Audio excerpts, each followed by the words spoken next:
है friends, welcome back to our YouTube channel learn science. आज हम Oxford new science in everyday life class 8 का chapter number 11 start करने जा रहे हैं, जो कि है प्रेशर। अभी तक हम लोग 10 चैप्टर कंप्लीट कर चुके हैं। आई होप सो आपने सभी चैप्टर पढ़ लिए होंगे। नहीं पढ़े हैं तो इस वीडियो के डिस्क्रिप्शन में जाइए, मैंने सभी चैप्टर की प्लेलिस्ट की लिंक दी हुई है। आप वहां से जो भी आप चैप्टर पढ़ना चाहते हैं आपको मिल जाएगा, या फिर आप डायरेक्ट यूट्यूब वीडियो के लोगो पे क्लिक कीजिए और होम पेज में जाकर के आपको वहाँ पे वीडियोस में या प्लेलिस्ट में आपको सारी वीडियोस मिल जाएंगे।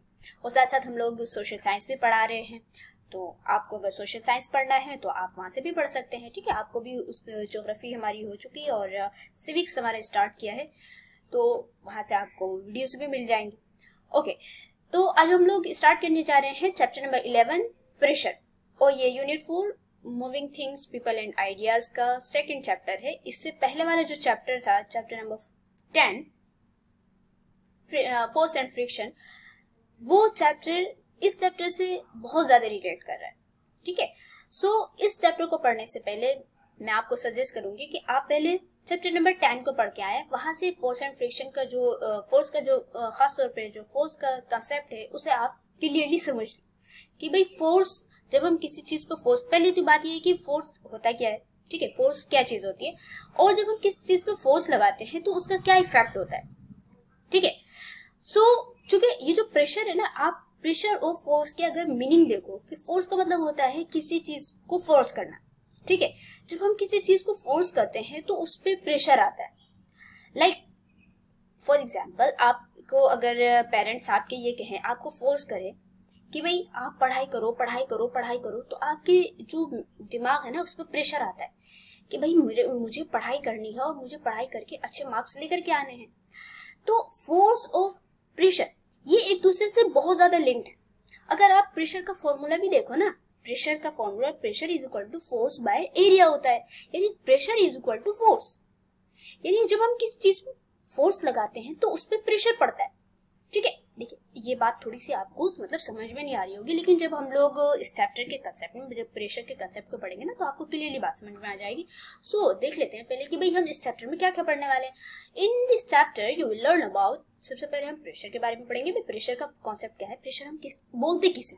ठीक है, उसके बाद हम लोग पढ़ेंगे फ्लूइड प्रेशर, कि भाई जो फ्लूइड होती है, जो भी तरह चीजें होती है, चाहे वाटर हो चाहे और भी जितने भी फ्लूइड हो सकते हैं, वो सभी किसी भी प्रेशर लगाते हैं। फॉर एग्जाम्पल, छोटा सा एग्जाम्पल मैं आपको देती हूँ कि जैसे कि एक बकेट है ना और उसमें पानी भरा हुआ पूरा, तो अगर आप उसके अंदर मग रखो ना, मग अगर आप सीधा करके रखो, जो उसके नीचे वाला एरिया होता है, जो जहाँ से जो जिसे हम बॉटम एरिया बोलते हैं उसका, ठीक है, वो उस जिस तरीके से आप पानी निकालते हो, उससे अगर आप पानी निकालोगे तो नॉर्मली पानी निकल जाएगा। लेकिन अगर आप उसको मग को उल्टा कर दो, ठीक है, जो ओपन वाला एरिया है उसको घुसाने की कोशिश करोगे और ऊपर से आप प्रेस करोगे उसको मग को, तो वो ना मग घुसेगा नहीं अंदर, मतलब बाल्टी के अंदर जो है ना वो अंदर जाएगा नहीं, बल्कि क्या होगा, वो जो फ्लूइड है, जो तरल पदार्थ है, वो उसको ऊपर की ओर धकेलेगा, यानी कि वो ऊपर की ओर प्रेस करेगा उसको।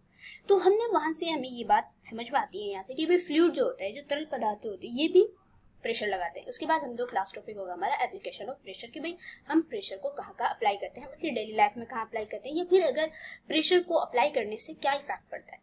ओके, सो इन सभी टॉपिक को हमें बहुत अच्छे से पढ़ना है, और मैं उम्मीद करती हूँ कि इंशाल्लाह जब मैं आपको कंसेप्ट समझाऊंगी तो आपको समझ में आ जाएगा। और अगर आपको समझ में नहीं भी आता है, कहीं ऐसा कोई ऐसी चीज है कि भाई आपको कहीं पे कंसेप्ट समझ में नहीं आ रहा, तो आप मुझसे जरूर क्वेश्चन करिएगा। आप क्वेश्चन करते हैं ना तो मुझे बहुत अच्छा लगता है कि भाई आपको कोई कंसेप्ट समझ में नहीं आ रहा है, तो फिर मैं उसका आंसर देने की आपको कोशिश करूंगी इंशाल्लाह, और देती भी हूँ।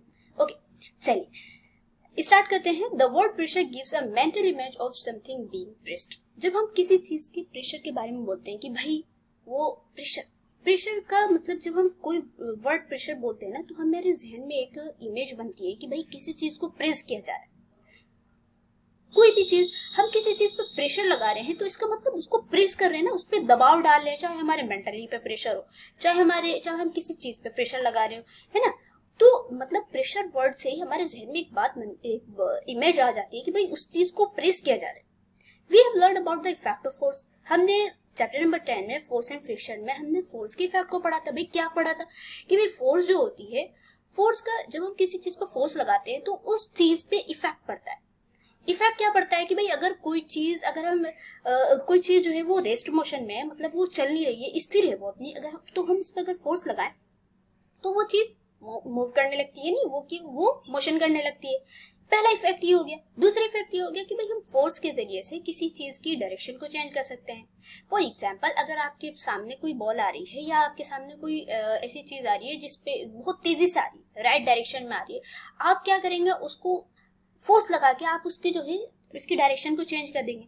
मतलब ये है कि वो राइट डायरेक्शन में आ रही है तो अपना हाथ लगा के आप जो है उसको लेफ्ट डायरेक्शन में मूव करा देंगे, या कोई और भी किसी भी डायरेक्शन में मूव करा सकते हैं। यही है कि आप फोर्स के जरिए से कोई चीज आपकी तरफ आ रही है तो आप उसको फोर्स लगा के रोक सकते हैं, जैसे कि गोलकीपर बॉल को फुटबॉल को रोकता है, या फिर हम फोर्स लगा के किसी चीज की शेप या साइज चेंज कर सकते हैं। बहुत सारे इफेक्ट हैं फोर्स के, भाई हमने इसको पढ़ा हुआ है।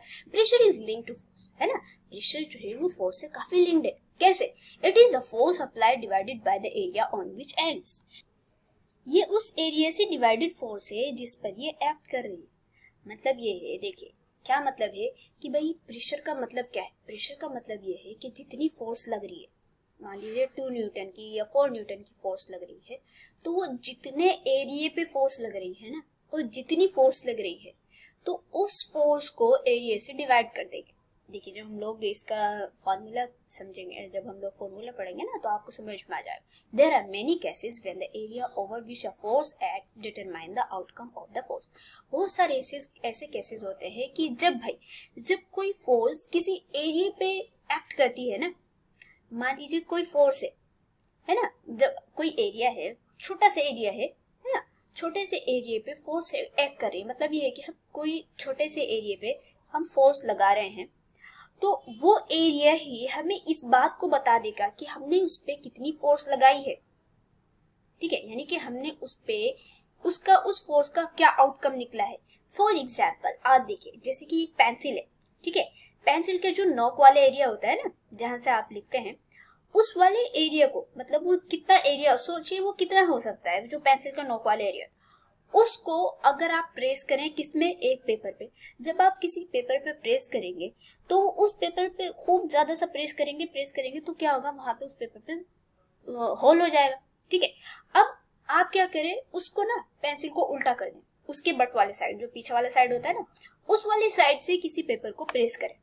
जब आप किसी पेपर पे उसको प्रेस करेंगे तो क्या होगा, उस पर होल नहीं होगा, बस एक ही वो निशान से, चाहे कितना भी आप प्रेस कर दो तो आपको वो निशान से, बस वहां एक निशान दिखेगा आपको, ठीक है, वहां पे फोर्स नहीं होगा। तो मतलब यहाँ बता रहे हैं कि बहुत मतलब ऐसा होता है कि जब वो एरिया जो होता है ना, जिसपे फोर्स एक्ट कर रही है, जिसपे फोर्स हम लगा रहे हैं, वही एरिया ना हमें इस बात को बता देता है कि भाई फोर्स का आउटकम क्या है, हमने फोर्स कैसे लगाई। Look at the picture given below and answer the following questions to understand this point. ठीक है, तो आपको भाई इस पॉइंट को समझने के लिए यहाँ पे आपको कुछ पिक्चर्स दी हुई है, आप जरा उनको और से देखिए और इस कंसेप्ट को समझने की कोशिश करिए। अब यहाँ पे देखिए, ये एक हील वाले शूज है, ठीक है, और ये फ्लैट शूज है। तो अगर आप किसी हील वाले शूज से किसी बंदे के पैरों पे मारो, या फिर भाई आपके ऐसा होता है कि भाई चलते चलते हम किसी के भी पैरों पे चढ़ जाते हैं, बाई चांस अगर किसी के चोट लग गई हमारे पैर से, तो अगर हमने हील वाले शूज पहने हुए हैं तो सामने वाले बंदे को बहुत ज्यादा तकलीफ होती है कि नहीं होती है। तो और अगर हमने फ्लैट शूज पहने हुए हैं तो उसको कम तकलीफ होती है। या अगर हमारे ऊपर, हमारे पैर पे ही कोई फ्लैट शूज पहन के आदमी अगर हमारे पैर पे चढ़ जाए तो हमारे पैर पे क्या होता है, थोड़ी देर के बाद हम ठीक हो जाए। लेकिन अगर कोई हील वाली शूज पहन के अगर हमारे पैरों पे चढ़ जाए तो बताइए क्या होगा, वहां पे हमें बहुत ज्यादा दर्द होगा कि नहीं होगा। अब सेकंड चलते हैं हम लोग, ये जो वीडियो जो फोटो है, इसमें देखिए बच्चा क्या कर रहा है।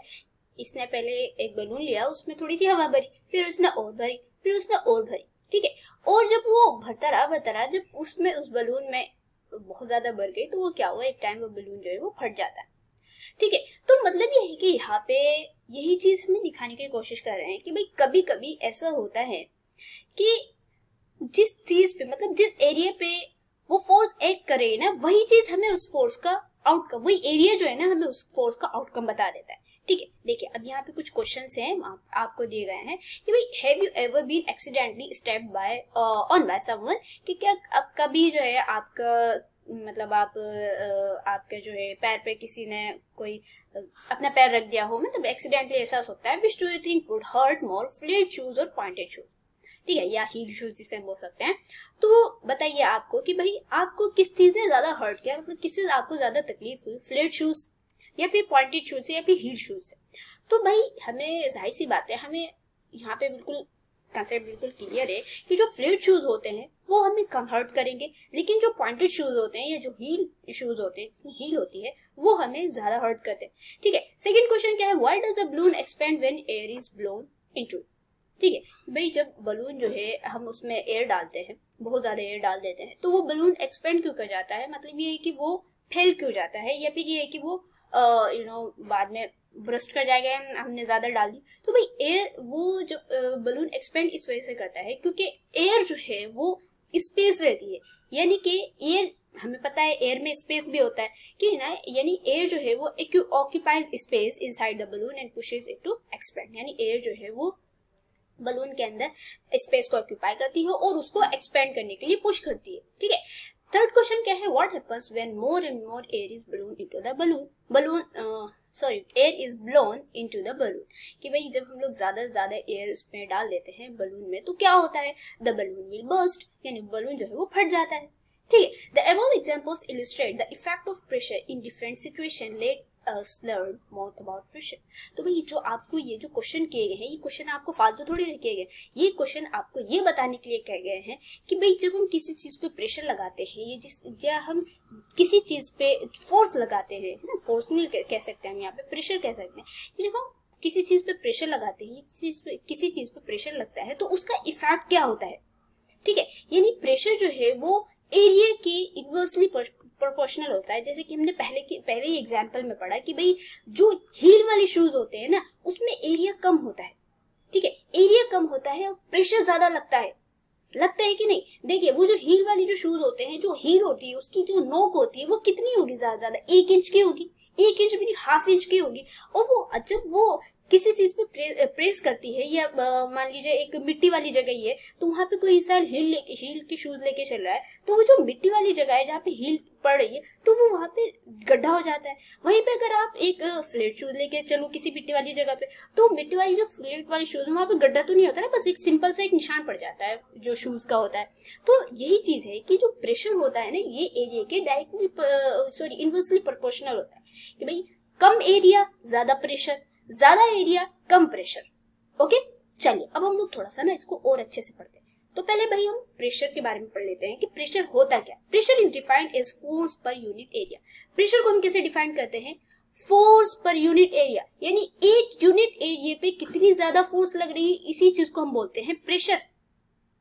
एक यूनिट एरिया, एक छोटा सा एरिया, जो भी एक यूनिट एरिया एक है ना, उस पे कितनी फोर्स लग रही है, इसी चीज को हम लोग प्रेशर बोलते हैं। The SI unit of pressure is Pascal। भाई जो प्रेशर का SI यूनिट होता है वो पास्कल होता है, और फोर्स का क्या होता है, न्यूटन होता है। भाई ये जो पास्कल है, ये जो न्यूटन है, ये जिन्होंने इस चीज को डिस्कवर किया है, जिन्होंने इस चीज का सबसे पहला कंसेप्ट दिया है, जिन साइंटिस्ट ने, तो उनको सम्मानित करते हुए हम उनके नाम पे इनकी SI यूनिट रख लेते हैं, विच इज न्यूटन पर स्क्वायर मीटर, जो कि न्यूटन पर स्क्वायर मीटर होता है। देखिए जैसे आप प्रेशर का आप फॉर्मूला देखो, तो प्रेशर का फॉर्मूला क्या होता है, फोर्स पर एरिया, यानी कि एक एरिया पे कितनी फोर्स लग रही है, इसी चीज को हम लोग प्रेशर बोलते हैं। Some very important and useful devices such as the syringe, dropper and drinking straw work on the principle of pressure. बहुत सारे आप अपनी डेली लाइफ में बहुत सारे डिवाइसेस यूज करते हैं, जैसे कि सिरिंज। सिरिंज क्या होती है, सिरिंज की बिल्कुल पतली सी ना सुई होती है, सिरिंज के जरिए से हम अपने बॉडी में ब्लड ट्रांसफर कर सकते हैं या वाटर ट्रांसफर कर सकते हैं, कुछ भी। ठीक है, सो बॉडी में या किसी और चीज में भी, तो वहां पे आप मेनली आपको देखने क्या है कि जो सिरिंज की जो नोक होती है, बिल्कुल पतली वाली नोक होती है। अब अगर उस नोक को आप किसी भी चीज में डालो, बॉडी में डालो, तो वो आसानी से चली जाएगी, है ना, उसके अंदर छेद करती हुई चली जाएगी। अब अगर आपने उसी सिरिंज को थोड़ी मोटी कर दिया, है ना, आप उसको ना एक सुई को उल्टी तरफ से डालो, यानी कि आपने उसका एरिया बढ़ा दिया, तो क्या होगा, आपको काफी ज्यादा ताकत लगानी पड़ेगी। ताकत क्या मतलब ये है कि आपको जो है वो जल्दी से घुसेगी नहीं। इसी तरीके से ड्रॉपर जो होता है और जो ड्रिंकिंग स्ट्रॉ होता है ना, ये सारी चीजें जो है ना प्रेशर के प्रिंसिपल पे वर्क करती है। तो प्रेशर का यहाँ पे फॉर्मूला फोर्स बाय एरिया। ठीक है, चलिए अब यहाँ पे एक एक्टिविटी दी गई है, इस एक्टिविटी के जरिए से क्या करना है भाई, आपको प्रेशर का इफेक्ट बताना है। ठीक है, कैसे? आपको क्या लेना है, शीट, ठीक है, chef, bundle of paper and sharp pencil. ठीक है, आपको एक पेपर का बंडल ले लेना है और एक पेंसिल ले लेनी है जो कि शार्प हो, यानी कि जो छिली हुई हो ना, नोक निकली हुई हो। अब क्या करना है, आपको press the paper very hard with the blunt end of the pencil. Now turn the pencil around and press very hard on the paper with the sharp end of the pencil. पहले आपको क्या करना है, जो उसका पीछे वाला area है ना, पीछे वाले जो बर्ट वाला एरिया पेंसिल का, तो आपको उससे वो जो पेपर आपने रखा है बंडल, उस पर आपको प्रेस करना है। ठीक है, कर दिया एक बार, उसको देख लेना है। उसके बाद क्या करना है, उस पलट देना है, यानी कि पेंसिल को आपको पलट देना है। ठीक है, पलट करके जो उसके नोक वाले एरिया है उससे आपको जो बंडल था पेपर का, आपको उसको प्रेस करना है। ठीक है, अब आप ऑब्जर्वेशन क्या देखोगे कि भाई आपने चाहे जो पेंसिल का बट वाला एरिया था, जो पीछे वाला एरिया था, ये वाला एरिया था, आप इस पे इससे उस पेपर के बंडल पे बहुत ज्यादा भी प्रेशर लगाओगे, है ना, उस पर बहुत ज्यादा भी आप प्रेशर लगा के, फोर्स लगा के आप जो है उस पर फोर्स लगाओगे, तब भी क्या होगा, उस पर कोई सुराख नहीं होगा, बस एक ही उस पर एक इंप्रेशन पड़ जाएगा कि भाई यहाँ पे एक फोर्स लगी है। लेकिन आप जो नोक वाले एरिया है वहां से अगर आप मतलब इतना ज्यादा प्रेशर नहीं लगाओगे, लेकिन कम ही उस पर प्रेशर लगाओगे, ठीक है, कम ही प्रेशर लगाओ, प्रेशर तो लगाना ही है, कम ही प्रेशर लगाओगे, लेकिन तो वहां पे एक जो है सुराख हो जाएगा।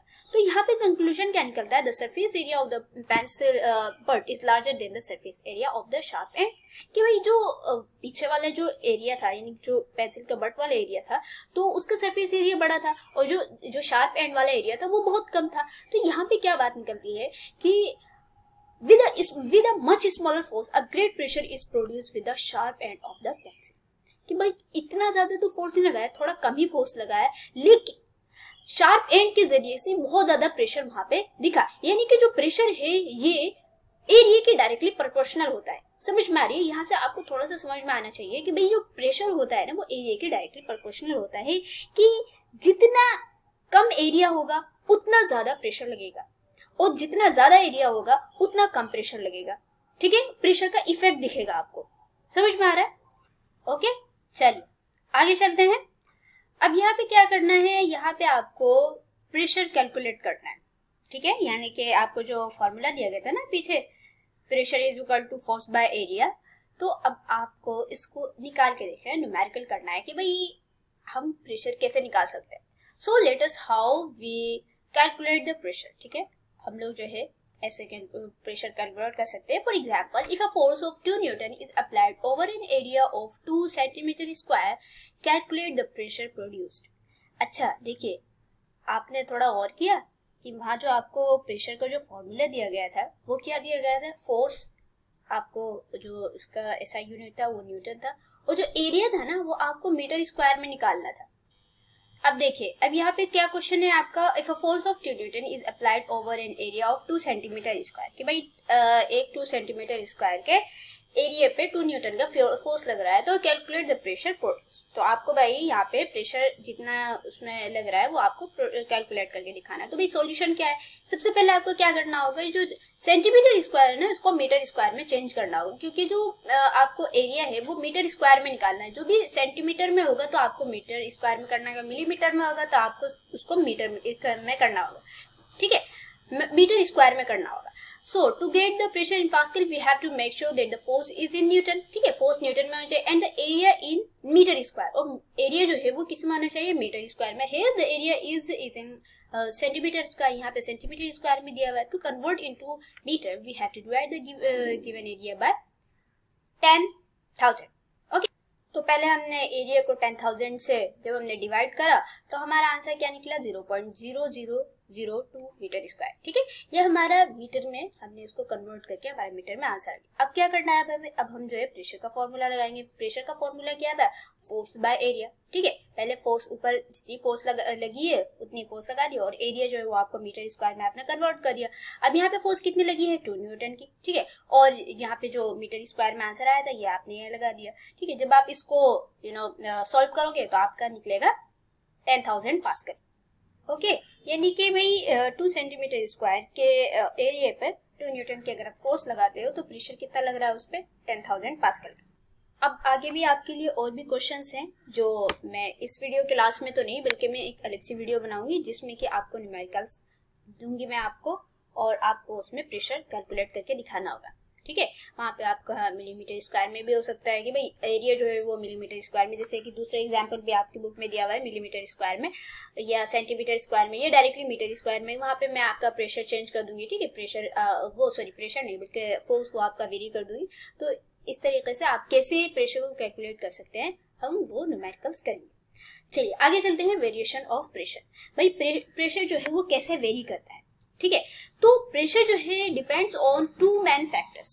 प्रेशर जो है वो दो चीजों पे डिपेंड कर रहा है। अभी तक हम लोगों ने क्या क्या देखा, अभी प्रेशर का जब हम फॉर्मूला देख रहे थे तो हमने देखा pressure is equal to force by surface area, force by area.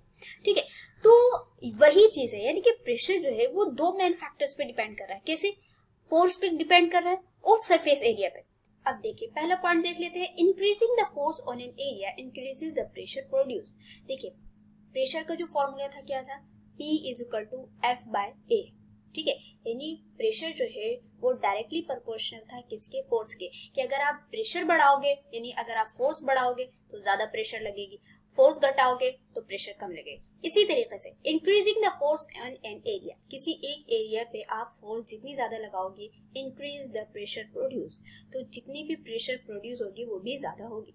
Similarly, increasing the area over which a particular force acts decreases the pressure produced। देखिए वहां पे जो प्रेशर का फॉर्मूला था P इज इक्वल टू यानी pressure is equal to force by area, तो वहां पे प्रेशर जो था वो एरिया के इनवर्सली प्रोपोर्शनल था, यानी कि आप जितना प्रेशर बढ़ाओगे एरिया मतलब एरिया कम होगा तो प्रेशर ज्यादा लगेगा, एरिया ज्यादा होगा तो प्रेशर कम लगेगा। इंक्रीजिंग द एरिया यानी कि आपने एरिया को इंक्रीज किया विच अ पर्टिकुलर फोर्स एक्ट, जिसपे एक पर्टिकुलर फोर्स एक्ट कर रही है, डिक्रीजेस द प्रेशर प्रोड्यूस, तो उसमें जो प्रेशर प्रोड्यूस होगा वो डिक्रीज करने लगेगा। This converse is also true, इसका जो उल्टा है वो भी। Decreasing the area over which a particular force act, कि जिस एरिया पे एक पर्टिकुलर फोर्स जो है वो एक्ट कर रही है उसको आपने कम कर दिया, the pressure increases the pressure produce, तो जो उसमें प्रेशर जितना भी प्रोड्यूस होगा वो ज्यादा होगा। For example the pointed end of the heel of a heel shoe exert a greater pressure than the flat hand. ठीक है, कि आपने फॉर एग्जांपल आप ये देखें कि वो जो हील वाले शू होते हैं वो ज्यादा प्रेशर डालते हैं, और जो फ्लैट एंड वाले जो शू होते हैं, जो फ्लैट शूज जो होते हैं वो कम प्रेशर डालते हैं। ठीक है, और हालांकि जो हील वाली शू होती है उनके एरिया जो है वो बहुत ही कम होता है, लेकिन प्रेशर उसमें कितना ज्यादा लगता है, और जो फ्लैट वाले शू होते हैं उनका जो एरिया होता है वो काफी ज्यादा होता है, लेकिन उनका प्रेशर कम लगता है। As the force is acting over a small area than the point, क्योंकि फोर्स जो है वो पॉइंट एंड से छोटे एरिया पे एक्ट कर रहा है। ओके, चलिए ये तो हमने देख लिया। अब यहाँ पे फॉर एग्जाम्पल आप इसका सबसे अच्छा एग्जाम्पल जो है ना, यानी इस कॉन्सेप्ट को समझने के लिए, वो कैमल्स के फीट होते हैं, जो ऊँट होते हैं उनके अगर आप फीट देखें, उनके आप पैर देखें, तो उनके जो पैर होते हैं वो काफी चौड़े चौड़े होते हैं। क्यों चौड़े होते हैं? फ्लैट होते हैं और चौड़े होते हैं। क्यों? क्योंकि भाई उनको ना किस में चलना होता है, रेत में चलना होता है, मिट्टी में नहीं, रेत में चलना होता है। अगर आप कभी बीच पे गए हो तो बीच के जो साइड में रेत होती है ना, तो आज जब आप उस रेत पे चलो ना तो आपको चलने में काफी परेशानी होती है। क्यों? क्योंकि आपके पैर ना वो धंसते चले जाते हैं, जब आप चलते हो तो आपके पैर नीचे धंसते हुए चले जाते हैं। तो अगर आप ये सोचिए कि अगर आपके पैर पतले हों, ठीक है, अगर आपके पैर बहुत ज्यादा पतले हों तो उस जो मिट्टी जो रेत है तो उसमें और ज्यादा धंसते हुए चले जाएंगे कि नहीं। लेकिन अगर आप उसी को ही अपने पैरों को चौड़ा कर दो, ठीक है, यानी कि आप उसको बिल्कुल फ्लैट कर दो और चौड़े चौड़े कर दो, ठीक है, तो क्या होगा, वो कम धंसेंगे। सोचिए, इमेजिन कीजिए कि अगर आप में कोई एक आपने फ्लैट और ब्रॉड से कार्डबोर्ड लिया, एक कार्डबोर्ड लेकर के आप एक रेत वाली जमीन पे आप जो है उसको दबाओ, उसको प्रेशर लगाओ, खूब ज्यादा प्रेशर लगाओ, तो क्या होगा, ज्यादा वो थोड़ा सा अंदर जाएगा। लेकिन अगर आप वहीं पे एक कार्डबोर्ड को आप एकदम नुकीला सा बना के उसको अंदर तक घुसाओ, तो वो क्या होगा, वो एकदम से फट से चला जाएगा, है ना, जाएगा कि नहीं जाएगा। तो यही चीज होती है कि जितना ज्यादा एरिया उतना कम प्रेशर, और जितना कम एरिया उतना ज्यादा प्रेशर।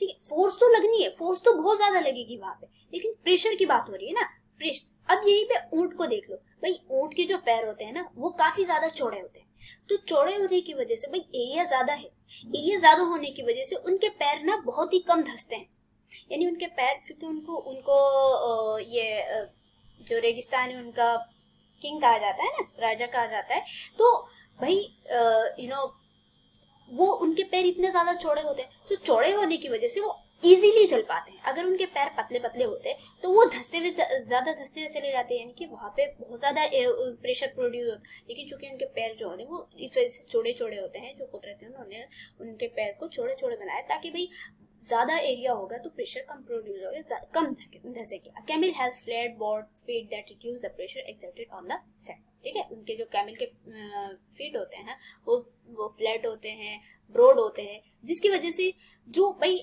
सैंड पे जो प्रेशर प्रोड्यूस हो रहा है वो कम हो जाता है। As a result the camels feet sink very little in the sand allowing it to move fast. इसकी वजह से क्या होता है कि जो कैमल के पैर होते हैं वो सैंड में, रेत में बहुत ही कम धंसते हैं और इसकी वजह से वो आसानी से तेजी से चलते चले जाते हैं। ओके, चलिए फ्लूइड प्रेशर। अब हम लोग फ्लूइड प्रेशर के बारे में पढ़ लेते हैं कि भाई फ्लूइड जो है वो क्या प्रेशर भी लगाता है। बिल्कुल, liquid and gases are together called fluids.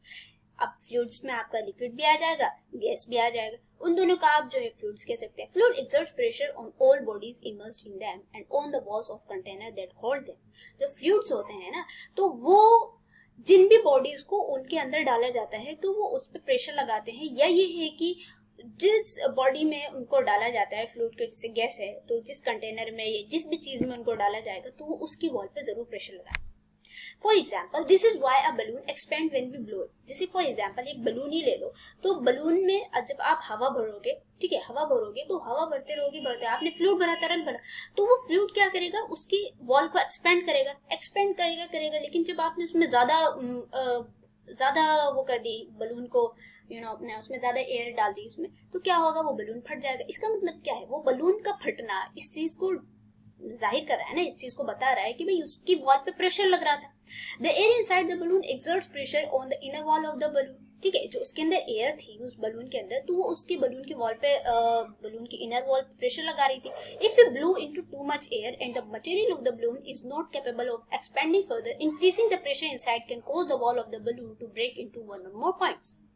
ठीक है, तो भाई आपने जिस पे आप प्रेशर लगा रहे हो तो उसकी वॉल पे प्रेशर लग रहा है, लेकिन जब उसकी एक्स्ट्रा प्रेशर हो जाता है कि भाई अब वो उसके अंदर इतनी कैपेबिलिटी नहीं है कि वो और एक्सपेंड करे, तो क्या होता है, फट जाता है। ठीक है, तो ये चीज हमें क्या दर्शा रही है कि भाई जो फ्लूइड होते हैं वो भी प्रेशर लगाते हैं। अब ये तो आपने बलून का यानी कि गैस का एग्जाम्पल देख लिया। ठीक है, अब आप जो है एक ऐसा बलून ले लो, पानी के एग्जाम्पल ले लेते हैं। कैसे, when an object is immersed in a liquid exerts a net upward force on the object. ठीक है, आप अगर किसी चीज को, कोई एक कप ही है या कोई एक बलून ही है, जैसे कि यहाँ देख रहे हैं ना, एक बलून को जब आप एक लिक्विड में डालोगे तो ये बलून ना अंदर घुसेगा नहीं, क्या होगा, ये ऊपर की ओर जाएगा, ऊपर की ओर, यानी लिक्विड जो है इसको ऊपर की ओर धकेलेगी। If you try to push an inflated balloon into a bucket of water, you will find that as you try to push down the balloon, the water seems to be pushing it backward. जितना आप उसके ऊपर pressure डालते रहोगे, भाई आप ऊपर से प्रेशर डाल रहे हो कि भाई बलून अंदर घुस जाए, बलून अंदर घुस जाएगा आपके प्रेशर, जैसे ही आप उसको छोड़ेंगे वापस से बलून ऊपर आ जाएगा। इसका मतलब है कि कहीं ना कहीं जो वो वाटर है वो उसको प्रेशर कर रहा है, वो उसको पुश कर रहा है कि भाई आप ऊपर जाओ। तो ये चीज हमें इस एक्सपेरिमेंट से ये बात हमें समझ में आ जाती है कि जो फ्लूइड होते हैं वो भी प्रेशर लगाते हैं। हमने गैस का भी देख लिया एग्जांपल, और हमने एक वाटर का भी एग्जांपल देख लिया। In fact if you stop pushing the balloon will be pushed back to the surface. This is because the water in the bucket exert pressure on the balloon. ठीक है, चलिए ये तो भाई आप हमें क्लियरली बात समझ में आती है। जरा और एक और एग्जांपल लेते हैं। वो एग्जांपल क्या है, try pushing down an inverted glass bottle into a bucket full of water, you will notice that the bottle is being pushed down into the water. वो जो मैंने आपके स्टार्टिंग में एग्जांपल दिया था ना कि भाई एक बकेट को लीजिए, उसमें पानी पूरा भर दीजिए, और पानी भरने के बाद एक मग लीजिए और मग को उल्टा डाल, जैसे ये है ना गिलास, ये गिलास उल्टा है, तो इस गिलास को आप जब उल्टा अंदर उस बकेट के अंदर डालने की कोशिश करेंगे या मग को आप डालेंगे तो वो मग अंदर जाएगा ही नहीं। वो मग आपको इतना प्रेशर लगा करके, बहुत ज्यादा प्रेशर आपको लगाना पड़ेगा उसको अंदर घुसाने के लिए। This happens because of the force exerted by the pressure by the water on the bottle। और ये क्यों हो रहा है? क्योंकि जो एक बॉटल है या जो मग है, जो भी चीज है, तो वो जो है इस किस चीज पे प्रेशर लगा रही है, वो मतलब वाटर जो है वो उस बॉटल पे प्रेशर लगा रहा है, और जिसकी वजह से वो बॉटल या मग जो है वो ऊपर की ओर जा रहा है। The pressure at any point in a liquid is due to the weight of the liquid column above the point। किसी भी फ्लूइड में, किसी भी लिक्विड में जो किसी भी पॉइंट पे जो प्रेशर होता है ना, उस पॉइंट पर लिक्विड कॉलम के वेट के कारण होता है। देखिए, this upward force exerted by liquid determines whether the object will float और सिंक इन द लिक्विड।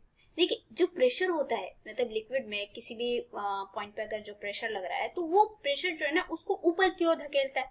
तो वो जो अपवर्ड फोर्स, यानी उसको अपवर्ड, लिक्विड में उसको अपवर्ड उसकी फोर्स लगती है, तो वही चीज डिटरमाइन करती है कि भाई वो ऑब्जेक्ट जो है या तो फ्लोट करने, यानी उससे ऑब्जेक्ट जो है अपवर्ड फोर्स लगने की वजह से वो ऑब्जेक्ट जो है वो फ्लोट करनी स्टार्ट हो जाती है, या ये कि लिक्विड में सिंक मतलब लिक्विड में जो है धस जाती है, यानी लिक्विड में अंदर चली जाती है। If the upward force exceed the weight of the object, कि भाई अगर अपवर्ड फोर्स जो है वो ऑब्जेक्ट के वेट से एक्सीड करी, यानी कि ज्यादा हो गई, यानी ऑब्जेक्ट का वेट जो है वो ज्यादा हो गया, तो क्या होगा? ऑब्जेक्ट वो फ्लोट करनी स्टार्ट हो जाएगी। सॉरी, अगर ऑब्जेक्ट का वेट जो है वो कम है और अपवर्ड फोर्स वो एक्सीड हो गई, यानी कि ज्यादा हो गई, तो ऑब्जेक्ट वो फ्लोट करना स्टार्ट हो जाएगी।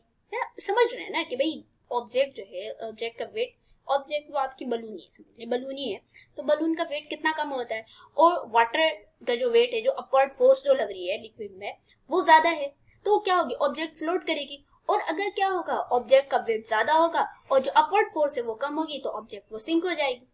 ठीक है, चलिए समझ में आ गया। अब चलिए हम लोग चलते हैं एटमॉस्फेरिक प्रेशर। भाई एटमॉस्फेयर जो है ना वो भी हमारे ऊपर प्रेशर लगा रहा है, और जिसकी वजह से एटमॉस्फेरिक प्रेशर की वजह से हम अर्थ से बाउंड रहते हैं, यानी कि अर्थ पे हम लोग टिके हुए हैं। या फिर ये है कि एक तो ग्रेविटेशनल फोर्स लगती है हमारी, कि भाई ग्रेविटेशनल फोर्स हमें अर्थ से बाउंड करके रखती है। दूसरी एटमॉस्फेरिक प्रेशर भी होता है, जो कि एटमॉस्फेयर हमारे ऊपर प्रेशर लगाता है। जो हवा है, क्योंकि भाई एटमॉस्फेयर में क्या है? हवा है, गैस है, इतनी सारी चीजें हैं, एयर है ना, गैस है, गैसेस इतनी सारी, तो वो गैसेस उनमें वो भी हमारे ऊपर प्रेशर लगाती है। अच्छा, ये प्रेशर कितना ज्यादा होता है? तो प्रेशर हमारे ऊपर एटलीस्ट कितना, जैसे कि 2 बेबी एलिफेंट होते हैं ना, 2 बेबी एलिफेंट, उनका वेट कितना होगा? ज्यादा 250 किलो, एक बेबी का मान लीजिए 150 किलो या 250 किलो का वेट हो गया।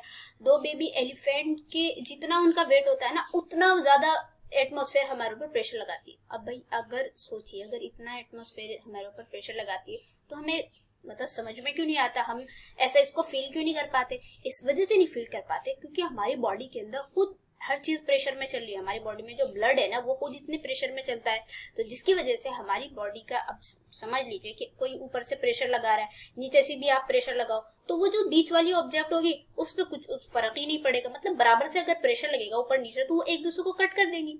ठीक है, ऊपर की फोर्स, ऊपर का प्रेशर नीचे का प्रेशर कट जाएगा, तो नीचे जो बीच वाली फोर्स होगी वो हमें मतलब वो हमें उसको इतना इफेक्ट ही नहीं पड़ेगा, उसको समझ ही में नहीं आएगा।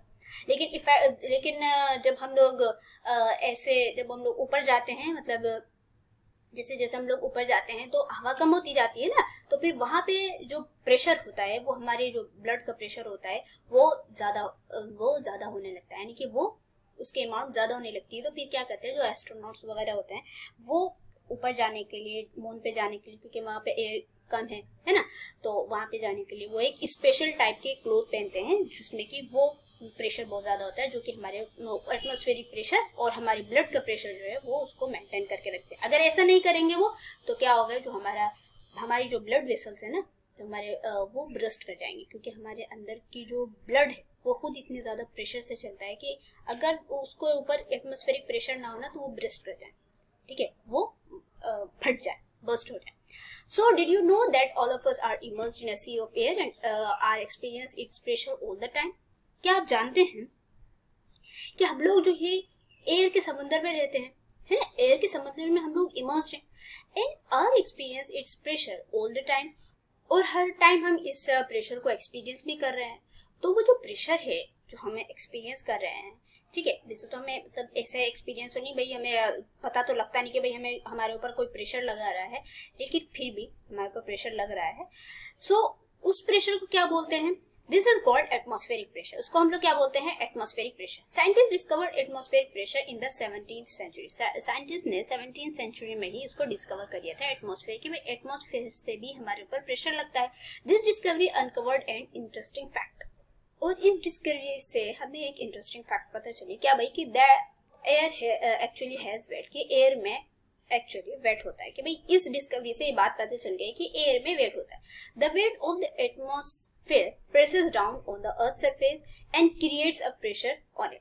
कि जो एटमॉस्फेयर में जो वेट होता है ना, वो अर्थ सरफेस पे आता है, यानी अर्थ सरफेस पे प्रेस होता है और वहां पे प्रेशर क्रिएट करता है। The pressure at any point exerted by the weight of the air. किसी भी पॉइंट पर वो प्रेशर जो कि एयर के वेट की वजह से एक्सर्ट हो रहा है, यानी कि एयर के वेट की, एयर जो है हमारे, हम जो अर्थ एयर के समंदर में रह रहे हैं, तो एयर के वेट की वजह से किसी भी पॉइंट पे जो प्रेशर एक्सर्ट हो रहा है, उस प्रेशर को हम लोग बोलते हैं एटमॉस्फेरिक प्रेशर, ठीक है। Atmospheric pressure is defined as a pressure exerted on an object. Atmospheric pressure को आप कैसे डिफाइन कर सकते हैं? कि वो प्रेशर जो कि किसी भी ऑब्जेक्ट पे एक्सर्ट हो रहा है bye the weight of the air, air के वेट की वजह से जो कि उस पे लग रही है, तो उसको हम लोग बोलते हैं एटमॉस्फेरिक प्रेशर। समझ में आ रहा है? एटमॉस्फेरिक प्रेशर क्या भाई? एटमॉस्फेयर में है क्या? एटमॉस्फेयर में आपका एयर ही, गैसेस है, तो गैसेस की वजह से किसी भी ऑब्जेक्ट पे जो प्रेशर लग रहा है, ठीक है, जो उस पे वेट हो रहा है, जो उस पे वजन आ रहा है, जो उस पे प्रेशर लग रहा है, तो हम उसी को बोलते हैं एटमॉस्फेरिक प्रेशर, ठीक है। चलिए आगे चलते हैं। The atmospheric pressure on the earth surface at sea level is about 100,000 pascal, ठीक है। तो एटमॉस्फेयर जो है अर्थ सरफेस पे कितना लगता है? 100,000 pascal. If such an enormous amount of pressure is acting on us, why do we not feel it? तो भाई अगर हमारे ऊपर 1000 के पास्कल का प्रेशर लग रहा है, तो हम इसको फील क्यों नहीं कर पा रहे हैं? हमें तो फील करना चाहिए ना इसको। भाई हमारे ऊपर इतना ज्यादा प्रेशर है, तो हम यानी हम कभी खड़े ही ना हो पाए, हम कभी चल ही ना पाए। कोई चीज आप सोचिए, अगर कोई चीज आपके ऊपर प्रेशर लगा है, तो आप क्या करेंगे? आप तो धंसते हुए चले जाए, तो जमीन के अंदर पता नहीं कहाँ चले जाएंगे, एकदम पाताल में चले जाएंगे। लेकिन फिर भी हम इसको फील क्यों नहीं कर पा रहे?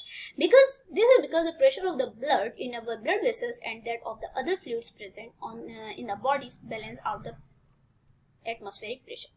इसकी वजह क्या है? इसकी वजह ये है कि भाई हमारे जो ब्लड है ना, हमारे जो ब्लड वेसल्स हैं, उनमें जो ब्लड चलता है वो बहुत ज्यादा प्रेशर से चलता है, और वो इतने ज्यादा प्रेशर से चलता है कि सोचिए कि हमारे एटमॉस्फेरिक प्रेशर हमारे ऊपर जो इतना ज्यादा 100,000 पास्कल का जो प्रेशर लगा रही है, और जो हमारी ब्लड में जो प्रेशर लग रहा है, वो एक दूसरे को कट कर देते हैं। यानी कि नीचे का प्रेशर, हमारी ब्लड का प्रेशर और एटमॉस्फेरिक प्रेशर जो है वो एकदम बिल्कुल बराबर हो जाते हैं, एक दूसरे को कट कर देते हैं। इसी वजह से जो है, यानी हमारे और भी दूसरे जो फ्लूइड्स हैं वो आपस में प्रेशर से जो हमारी बॉडी में चलते हैं, ये दोनों एक दूसरे को कट कर देते हैं, जिसकी वजह से हम जो है एटमॉस्फेयर का प्रेशर फील नहीं कर पाते हैं। Atmospheric pressure is measured using an instrument called a barometer. तो देखिए ये एक बैरोमीटर की आपको दिखाई गई है पिक्चर, कि जो एटमॉस्फेरिक प्रेशर जो है ना, हम इसको बैरोमीटर के जरिए से हम इसको प्रेशर करते हैं। अच्छा भाई इसको क्यों प्रेशर करते हैं? तो मतलब क्यों इसको मेजर करते हैं? इस वजह से हमें मेजर करना पड़ता है, क्योंकि जैसे जैसे हम लोग ऊपर की ओर जाते हैं ना, हमारे जो एल्टीट्यूड है वो चेंज होता रहता है,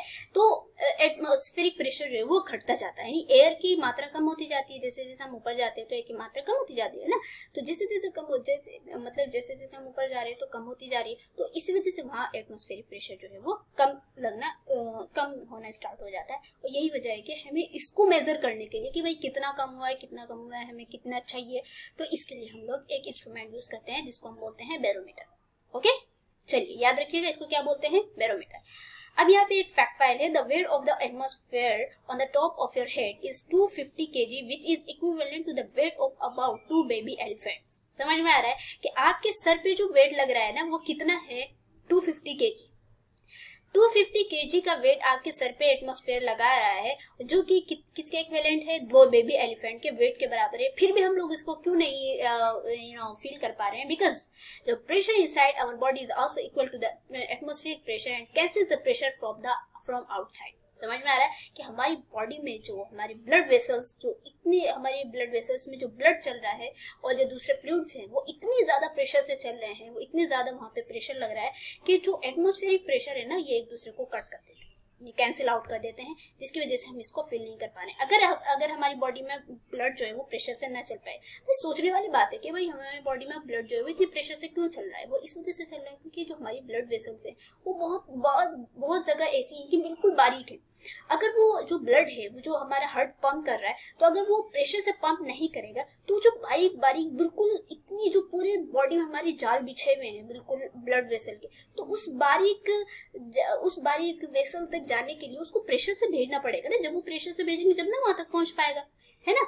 तो यही वजह है कि हमें एक्सरसाइज करने के लिए कहा जाता है कि भाई एक्सरसाइज करिए तो आपका जो ब्लड सर्कुलेशन है बहुत अच्छा होगा। एक्सरसाइज करने से ना हमारी चीजें जो है वो बहुत ब्लड सर्कुलेशन हमारा बहुत अच्छा हो जाता है। तो वही चीज है कि भाई जब तक जो ब्लड है हमारा वो प्रेशर से नहीं जाएगा, प्रेशर से नहीं चलेगा, तो वो वहां तक कैसे पहुंच पाएगा। और यही प्रेशर जो है हमें एटमॉस्फेरिक प्रेशर से भी बचा लेता है, ठीक है, यानी इसको कैंसिल आउट कर देता है। समझ में आ गया। चलिए, variation of atmospheric pressure with altitude. अब यहाँ पे एल्टीट्यूड के, भाई एल्टीट्यूड जानते हैं ना आप, एल्टीट्यूड और लॉन्गिट्यूड किसे कहते हैं। एल्टीट्यूड जो हमारी अर्थ होती है, ये एक अर्थ हो गई, ठीक है। अर्थ के जो एल्टीट्यूड होते हैं ऐसे ऐसे ऐसे करके, तो वो जैसे जैसे हम हाई एल्टीट्यूड पे जाएंगे, यानी कि जैसे जैसे हम लोग ऊपर जाएंगे ऐसे ऐसे एयर का जो एयर है वो कम होती जाएगी, और जैसे जैसे एयर कम होगी तो एयर कम होगी तो एटमॉस्फेरिक प्रेशर भी कम होगा, ठीक है। और जब सोचिए कि अगर वहां पे एटमॉस्फेरिक प्रेशर कम हो रहा है और जो हमारी ब्लड है ना, हमारी जो बॉडी है उसमें तो प्रेशर कम नहीं होगा, उसमें तो उतनी ही प्रेशर से ब्लड वेसल्स में ब्लड जाता रहेगा, तो वहां तो कुछ ना कुछ इफेक्ट दिखेगा। तो अगर हम लोग हाई एल्टीट्यूड में जा रहे हैं और हमने कोई ऐसा इंतजाम नहीं करा हुआ है कि भाई वो दोनों एक दूसरे को कैंसिल आउट कर दे, एटमॉस्फेरिक प्रेशर और हमारे ब्लड का प्रेशर, तो फिर क्या होगा, हमारी जो बॉडी की जो ब्लड वेसल्स है ना ये बर्स्ट हो जाएंगे, ठीक है, और इंसान की मौत भी हो सकती है इस वजह से। आगे हम लोग पढ़ेंगे भाई एस्ट्रोनॉट्स क्या करते हैं। The altitude of a place is it height about sea level. तो किसी भी जगह के जो एल्टीट्यूड जिसको मापा जाता है तो उसको सी लेवल से देखा जाता है कि भाई समुद्र की तह से जो है उसकी कितनी ऊंचाई है, ठीक है। The atmospheric pressure at a place depends on its altitude and decreases as we go up. तो जो एटमॉस्फेरिक प्रेशर होता है तो वो किस पे डिपेंड करता है कि भाई वो उसके एल्टीट्यूड पे डिपेंड करता है कि वो एल्टीट्यूड में, मतलब वो जो है अर्थ के किस एल्टीट्यूड पे वो बंदा है, या कोई भी प्लेस का जो एटमॉस्फेरिक प्रेशर है वो एल्टीट्यूड पे डिपेंड कर रहा है कि भाई इस एल्टीट्यूड पे ऐसा रहेगा, ठीक है। इस एल्टीट्यूड पे जैसे कि अर्थ के बीचों बीच देखो तो वहां पे एटमॉस्फेरिक प्रेशर जो है वो नॉर्मल रहता है। फिर जैसे जैसे हम लोग ऊपर जाते हैं तो वहां पे जैसे जैसे हम लोग ऊपर जाएंगे और ऊपर की ओर एल्टीट्यूड में जाएंगे तो वहां पे उसका प्रेशर, एटमॉस्फेरिक प्रेशर जो है वो कम होता जाएगा। We know that atmospheric pressure at a place is the force exerted by the weight of air column above us decrease. हम जानते हैं कि जो एटमॉस्फेरिक यानी किसी भी प्लेस का जो एटमॉस्फेरिक प्रेशर होता है तो हमारे ऊपर जो वायु स्तंभ के जो द्वारा जो यानी कि एयर कॉलम के द्वारा जो वेट जो फोर्स लगी हुई है उसको घटाता है। एज वी गो अप, मतलब ये कि जैसे जैसे हम लोग ऊपर जाते हैं तो जो एयर का प्रेशर लग रहा है हमारे ऊपर वो कम होता जाता है। This means it weight decreases, इसका मतलब ये है कि एयर का वेट जो है वो कम हो रहा है। And therefore the atmospheric pressure is low at high places, और यही वजह है कि हाई प्लेसेस पे एटमॉस्फेरिक प्रेशर कम हो रहा है। मतलब समझने का ये समझिए कि भाई जैसे हम लोग एटमॉस्फेयर में रहे तो उसमें हवा है, तो जैसे हम लोग जितने नीचे रहते हैं यानी कि समुद्र के ये सी लेवल के जितने पास रहते हैं, जितने नीचे रहते हैं, तो एयर का प्रेशर जो है वो ज्यादा लगता है हमारे ऊपर। लेकिन जैसे जैसे हम लोग ऊपर जाते हैं तो एयर का प्रेशर जो है वो हमारे ऊपर कम होने लगता है, यानी एयर का वेट जो हमारे ऊपर कम होने लगता है, उसी चीज को हम लोग एटमॉस्फेरिक प्रेशर बोलते हैं, ठीक है। चलिए अब क्या है आगे, if the pressure of the atmosphere change sudden, अगर जो एटमॉस्फेयर का प्रेशर जो है वो सडनली चेंज हो जाए, the blood vessels in our body will burst due to the pressure of the blood and other fluids inside, ठीक है। अगर एयर का जो ब्लड प्रेशर जो है वो सॉरी एटमॉस्फेयर जो है वो का प्रेशर बहुत ही कम हो जाए, एटमॉस्फेरिक प्रेशर कम हो जाए, तो चूंकि हमारी ब्लड में जो हमारी ब्लड वेसल्स में ब्लड वो बहुत ज्यादा प्रेशर से चल रहा है, वो भी दूसरे फ्लूइड जो है वो बहुत ज्यादा प्रेशर से चल रहे हैं, तो अगर वो अचानक चेंज हो जाएगा ना तो हमारी ब्लड वेसल्स बर्स्ट हो जाएंगी, क्योंकि इतना ज्यादा वहां पे प्रेशर है कि एटमॉस्फेयर इतना ज्यादा प्रेशर लगा रहा है और हमारे ब्लड वेसल्स भी इतना ज्यादा प्रेशर लगा रही है, दोनों का प्रेशर बिल्कुल एक दूसरे को कैंसिल आउट कर देता है। अगर सोचिए कोई एक प्रेशर कम हो जाए और कोई दूसरा प्रेशर ज्यादा हो जाए तो वो चीज तो अपना अब वो डोमिनेंट हो जाएगी, ठीक है। Astronauts who go out in space have to wear special pressurised suit. तो ये जो उनका सूट है ना, ये जो सूट पहने हुए रहते हैं जो एस्ट्रोनॉट्स, इनको आप जानते होंगे, नील आर्मस्ट्रांग है जिन्होंने सबसे पहले मून पे वो रखा था, कदम रखा था। और ये लेडी है जो कि 11th मंथ 11 यानी 11 मंथ जो है वो मून पे रह करके नीचे आई थी कामयाबी से। तो ये सब कुछ आप इनके बारे में सर्च भी कर सकते हैं। तो जो एस्ट्रोनॉट्स होते हैं भाई, जाहिर सी बात है वो तो बहुत ऊपर जाते हैं, वो तो मून तक जाते हैं या और भी दूसरे प्लेनेट पे तक जाते हैं। तो अब वहां पे जब वो ऊपर जाएंगे, वहां तो एयर का प्रेशर है नहीं, वहां एयर बहुत ही कम होती है। एयर कम होने की वजह से जो ब्लड प्रेशर है वो हमारा बहुत ज्यादा हो सकता है ना, बहुत ज्यादा हो जाएगा। तो ब्लड प्रेशर जो है वो डोमिनेंट हो जाएगा, या ब्लड वेसल्स में जो ब्लड चल रहा है उसका प्रेशर बहुत ज्यादा। तो एस्ट्रोनॉट जो होते हैं ना, एक स्पेशल सूट पहनते हैं जो कि उनके एक दूसरे के प्रेशर को वो कैंसिल आउट करते रहते हैं। There is no air and therefore no pressure in space, क्योंकि भाई स्पेस में ना तो कोई एयर होती है ना ही वहाँ पे कोई प्रेशर होगा, तो ऐसे स्पेशल सूट पहने जाते हैं। तो आज की वीडियो यहीं तक। आई होप सो आपको बातें समझ में आ गई होंगी, नहीं भी समझ में आ रही हैं तो कोई बात नहीं, हम लोग ना आगे न्यूमेरिकल्स करेंगे। न्यूमेरिकल्स के जरिए से हम प्रेशर कैलकुलेट करके देखेंगे भाई प्रेशर कैसे निकाला जाता है, तो आपको वहाँ पे भी सारी बातें क्लियर हो जाएंगी। तो मिलते हैं अगली वीडियो में। अगर आप हमारे चैनल पर नहीं हो तो मेरे चैनल को सब्सक्राइब कीजिए, वीडियो को लाइक कीजिए, साथ साथ अपने दोस्तों को जो 7th क्लास में है, क्योंकि मैं 7th क्लास का पूरा सिलेबस अपलोड कर चुकी हूँ, आप उनको शेयर कीजिए और 8th क्लास के बच्चों को आप शेयर कीजिए। अस्सलाम वालेकुम, बाय बाय।